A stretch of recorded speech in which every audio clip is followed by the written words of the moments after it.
وأنا من اللي قاموا بتأسيسه، والآن والله لما أشوف يعني أتأثر على هذا الأمر، لأن أين أخواني وأين أحبابي وأين المصلين كانوا يصلون في هذا المسجد. اسمع. الله أكبر الله أكبر، لا إله إلا الله.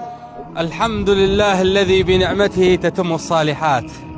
تم رفع الأذان في مسجد التوحيد في ريف دير الزور الغربي، ولله الحمد، بعد انقطاع دام لأكثر من 9 سنوات.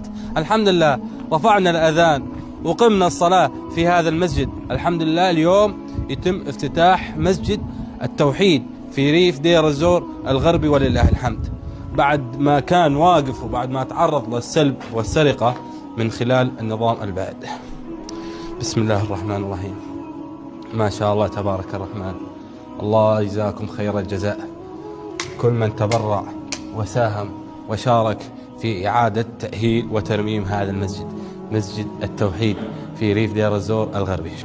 بوركت جهودكم وبوركت عطاياكم. هذا هو مسجد التوحيد بعد الترميم والتأهيل، ولله الحمد.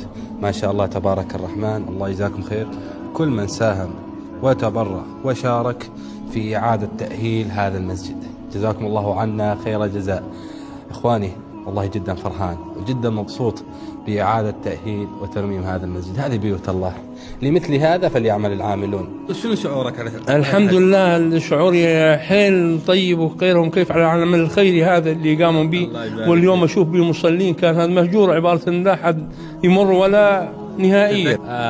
أول ما جيتك ايش قلت لي أنت؟ قلت لي أين المصلين؟ نعم الذي كانوا يصلون في نعم الحمد لله. إن شاء الله يجعله شيء مثواهم الجنة.